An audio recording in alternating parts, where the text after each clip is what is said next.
Hi, I'm Christina Seston, and you're watching a special edition of The Truth About Diabetes.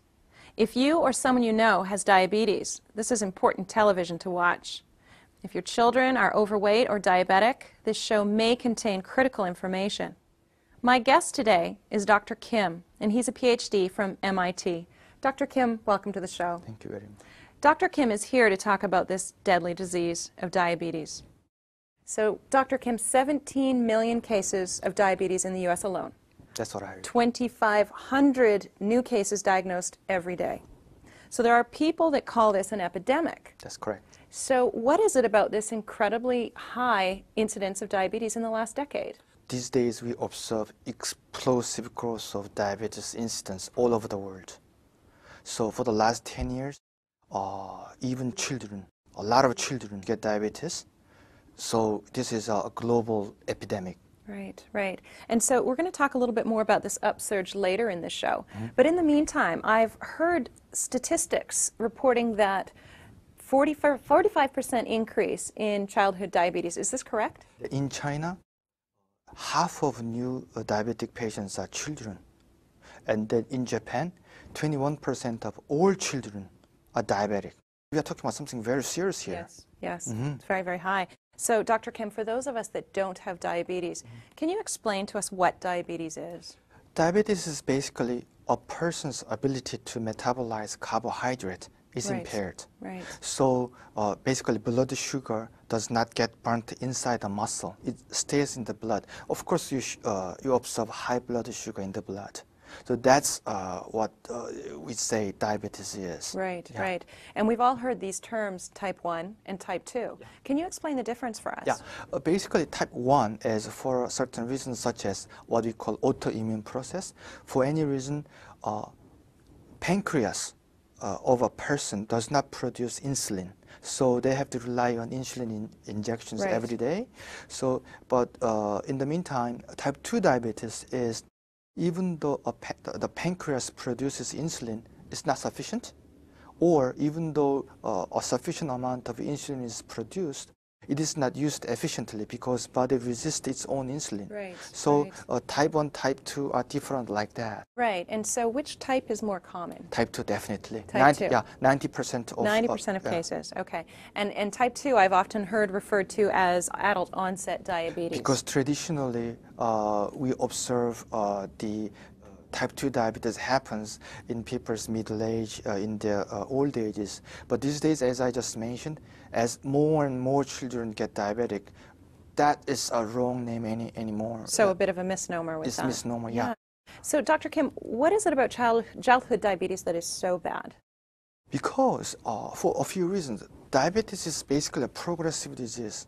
Therefore, if a person gets diabetic at the early stage of their life, they are getting more and more serious at the later stage of their life. Right. Another reason, which is very serious, is if people begin to use these pharmaceutical drugs in their teens, right, they begin to lose, these pharmaceutical drugs begin to lose their effectiveness over time.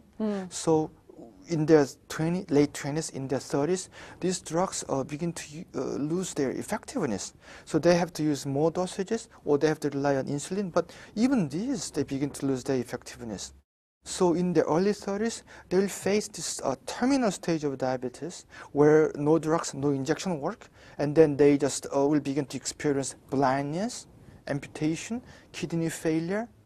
So, in 10 years, the world is going to face a global crisis here. This is serious. This is serious. Yes. So we'll talk more about the pharmaceutical drugs a bit later. But in the meantime, I've heard that people saying children outgrow diabetes. Is this correct? Absolutely not true. Nothing is Not further true. from the truth. Children don't grow out of diabetes. They don't outgrow diabetes. It's progressive disease. They're getting worse and worse. So it's just a wishful thinking. That's not true. Strictly wishful thinking. No cases of children growing out of diabetes then. So what is it about diabetes that is so difficult to fight? Diabetes is basically involves a certain inherent problem in your metabolism. So there are certain reasons why this vicious cycle continues. For example, for diabetes people, as I said, the blood sugar does not get burnt inside the muscle, right? muscle are constantly experiencing malnutrition. Therefore, muscle transmits a signal to brain that I need more food, I need more food. I'm hungry. While the foods are already, too much of foods are already in the system. Right. At the same time, this extra insulin that remains in the blood, that also signals the same signal, hunger signal.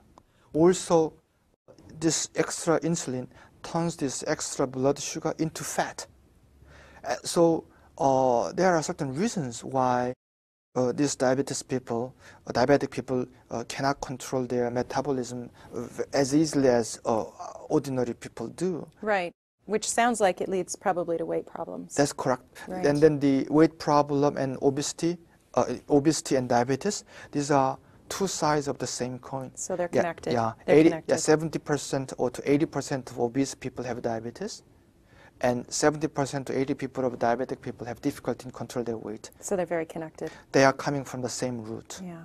So, Dr. Kim, I've also heard diabetes referred to as the silent killer. Yeah. What does that mean? Because even though you have diabetes, you don't feel acute pain right away until you reach this terminal stage where you have all the complications surface. Until then, you don't actually feel this high blood sugar. So what is that length of time leading up to it? You say when you first have diabetes, it sounds like you might not even know that you have diabetes before the symptoms show. Is that correct? Yeah, but even before the diagnosis, according to the statistics, once a person is diagnosed as diabetic, it's quite likely that 7 years before the diagnosis, 7 years. Yeah, onset already started. And then statistically, even though individual case varies, statistically, every 10 years, we expect to see the rise of about 100 milligrams per deciliter. This progresses. It sounds incredibly progressive. Yeah. And I'm curious about the connection like with hereditary or genetics. So for instance, if my mother or my uncle or maybe even my grandmother had diabetes, does that make me more predisposed to diabetes? Yeah, some people suspect that there is a diabetic gene, but according to my knowledge, we haven't found that particular diabetic gene, but we know that there's a genetic disposition. So basically, if a parent is diabetic, the likelihood of children getting diabetic rises by 10%, becoming 40%. Right. And if two parents are diabetic, likelihood of children getting diabetic becomes 50%. If one sibling is diabetic, then 70%. So it increases rapidly with more people in your family that have diabetes. Therefore, my point is even before actually diabetes hits a person, if you see that genetic disposition around yourself, you should take action right away. So be aware. Yeah. Right. And so somebody who has diabetes, what are they doing now to control this disease? Right now, basically, there are three things they do. Right. At first, they try to control their blood glucose by diet and exercise, which is very difficult. Later on, we'll elaborate why it's unrealistic to expect people to control their blood glucose by just diet and exercise. And secondly, if diet and exercise doesn't work, they rely on pharmaceutical drugs. If that doesn't work, they rely on insulin injection. If insulin injection doesn't work, then people are facing despair. So there's no hope. No hope. So when you're talking about the pharmaceutical drugs, are there any kind of side effects involved with that? Every pharmaceutical drug have inherent risk. But for this diabetes drug, even though they are over a short period of time, they are very valuable for their therapeutic value. So they do something positive in the fight against diabetes? Yeah, they control blood glucose temporarily. They are very good for that, but they are good only for that. So over time, they lose their effectiveness. So after 7 years, you mentioned 7 years. Yeah. They start losing 10 their years, effectiveness. even though people increase the dosage, it doesn't work. So at that time, even though it doesn't help to control blood sugar, it only have this horrible side effects: liver failure, kidney failure, brain, heart, just name it. So it sounds like at this point, with those things that you're listing off there, that they sound worse than the disease of diabetes itself. Oh, some people even argue that the half of the kidney failure of diabetic patients are actually from these drugs, not from diabetes. So we are talking about, we just don't know. We reach a certain point where we don't know which one is worse. Which one is worse, Yeah. right. So it all sounds rather hopeless.